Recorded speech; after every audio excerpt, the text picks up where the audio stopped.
101 MLA हो गए वो मुख्यमंत्री बनेंगे। इस लोकतंत्र के अंदर जब 101 एमएलए अशोक गहलोत के साथ है, जब अशोक गहलोत बन रहे, बाकी जिसके पास नहीं है उसको मुख्यमंत्री बनने का अवसर नहीं है। ये फेरबदल मेरा अधिकार नहीं। मैं जयपुर भी जाऊंगा और किसान आंदोलन के संदर्भ में मैं दिल्ली भी जाऊंगा। आप किसान आंदोलन के लिए दिल्ली भी जा रहे हैं? मैं हर जहाँ भी जाऊंगा जहाँ किसानों की आवश्यकता होगी। आरएलपी ने हम लोगों को वोट नहीं दिया तो भी हमारी नाराजगी नहीं है। नाराजगी किसी बात की, लोकतंत्र में सबको अधिकार है। हमारे साथ में राजस्व मंत्री हरीश चौधरी है। 1 महीना हो गया है लगातार बाड़मेर जैसलमेर में पंचायती राज चुनाव में कांग्रेस को किला फतेह करवाने में लगे थे। परिणाम कुछ उनके पक्ष में आए, कुछ उनके विपक्ष में भी आए हैं। हम उनसे बातचीत करके जानते हैं कि क्या किस तरीके से अब वो जयपुर जा रहे हैं, क्या पार्टी में कुछ फेरबदल हो रहा है, कुछ समाचार है। हरीश जी, सबसे पहला सवाल तो ये कि कल एक भाषण दिया आपने कि 26 साल में मदर कौन जी बन गए, बाकी लोग भी बन जाते हैं, किसानों का आज दिन तक मुख्यमंत्री नहीं बना, इस तरीके की कुछ बात आपने इनडायरेक्टली कही या ऐसा कुछ था? रघुराम राजन ने ये बात कोट की कि बिना संदर्भ भी किसी बात को अगर आप संवाद को कोट करोगे तो संवाद ही खत्म हो जाएगा। हर वर्ग को अधिकार है, हर व्यक्ति को अधिकार है। जिसके साथ 101 एमएलए हो गए वो मुख्यमंत्री बनेंगे।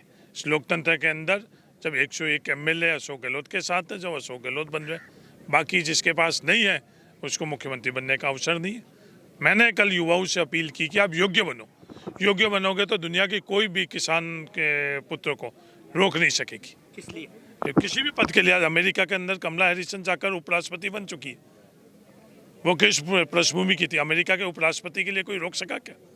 किसी भी पद के लिए अगर योग्य होंगे बाड़मेर के नौजवान तो इनको कोई भी रोक नहीं सकेगा। और योग्यता के अलावा कोई भी बातें करे, कुछ भी प्रयास करे, आपको मंजिल नहीं मिलेगी। पार्टी में सब कुछ ठीक ठाक चल रहा है? बहुत बेहतरीन है। आपको कोई कमी नजर आ रही है? आप महीने भर से यहाँ हैं, अब जाएंगे जयपुर जाने की तैयारी में है, जिस तरीके की फेरबदल की खबरें भी आ रही है। ये फेरबदल मेरा अधिकार नहीं। मैं जयपुर भी जाऊंगा और किसान आंदोलन के संदर्भ में मैं दिल्ली भी जाऊंगा। आप किसान आंदोलन के लिए दिल्ली भी जा रहे हैं? मैं हर जहाँ भी जाऊंगा जहाँ किसानों की आवश्यकता होगी। राजस्थान के किसान इतने सक्रिय नहीं दिख रहे इस आंदोलन। राजस्थान के किसानों को आप लोग अच्छी तरह से जानते हैं। एक कहावत है कि जहाँ के लोग उतने गहरे हैं उतनी वो गहराई रखते हैं।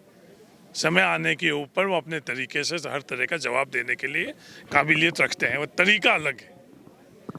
आज क्या सर शक्ति प्रदर्शन देखें इसे आपकी विधानसभा में, जिस तरीके से आप लगातार इस तरीके से, क्योंकि आपके चुनाव के बाद में इतना बड़ा शक्ति प्रदर्शन तो पहली बार देखने को मिला है। एक ही विधायक, सभी विधायक आपके, चाहे वो जैसलमेर से थे, सभी विधायक एक ही जाजम पर।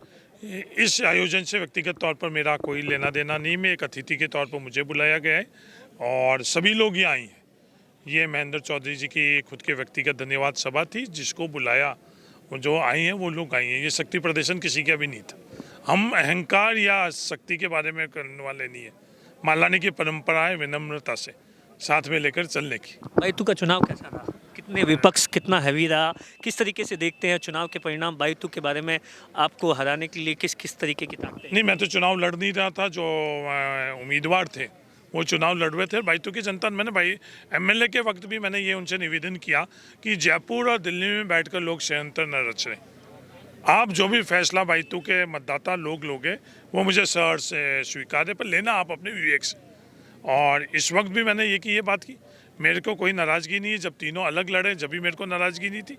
किशोर सिंह जी भारतीय जनता पार्टी में मर्ज हो गई तो मेरी नाराज़गी नहीं थी।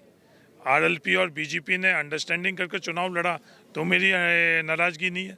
आरएलपी ने हम लोगों को वोट नहीं दिया तो भी हमारी नाराज़गी नहीं है। नाराज़गी किसी बात की, लोकतंत्र में सबको अधिकार है। हमारे को वो नहीं मदद कर रहे हैं, कहीं ना कहीं कमी हमारे में व्यक्तिगत तौर पर मेरे में। अगर आरएलपी मेरे को नहीं कर रही है, उनकी से समर्थक नहीं कर रहे हैं, भारतीय जनता पार्टी की समर्थक नहीं कर रहे हैं, तो कमी मेरे में। मैं उसको सुधारूंगा और कोशिश करूंगा सबको साथ में जोड़ने का। किसान आंदोलन के बारे में जो कांग्रेस के लिए कहा जा रहा है उसे आप किस तरीके से देख रहे हैं? किसान आंदोलन एक ऐतिहासिक भूल है। जो तीनों संदर्भ में, चाहे आज भंडारण के संदर्भ में अडानी अंबानी को छूट दी है वो गलत है। कॉन्ट्रैक्ट फार्मिंग के संदर्भ के अंदर जो व्यवस्था करी गई वो किसानों के साथ, किसान के पास ताकत नहीं है कि वो इन बड़े पूंजीपतियों से लड़ सके।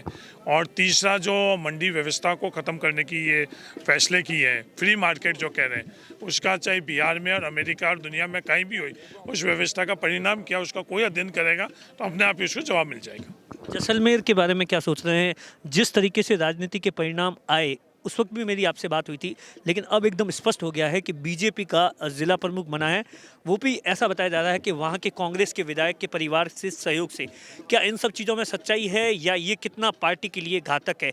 यहाँ तक कि आपके मिनिस्टर, कैबिनेट मिनिस्टर आज बयान दिया कि कांग्रेस में जो जयचंद थे उनकी बदौलत कांग्रेस का ये हाल है। जैसलमेर के बारे में मुझे बिल्कुल जानकारी नहीं है। मैं सिर्फ बाड़मेर में ही अपने आप को सीमित कर रखा और बाड़मेर के संदर्भ में मुझे पता है। जैसलमेर के बारे में मैं अभी आज यहाँ से मैं फ्री हुआ हूँ। मैं जैसलमेर के बारे में भी जो सच्चाई है उसको पता करूँगा, फिर मैं उसके बारे में अपनी राय रखूँगा। ये हरीश चौधरी है जिन्होंने अपनी राय रखी। जिस तरीके से किसान आंदोलन हुआ है उसके बारे में मोदी सरकार पर हमला किया। दिनेश बोहरा, बाड़मेर, राजस्थान तक।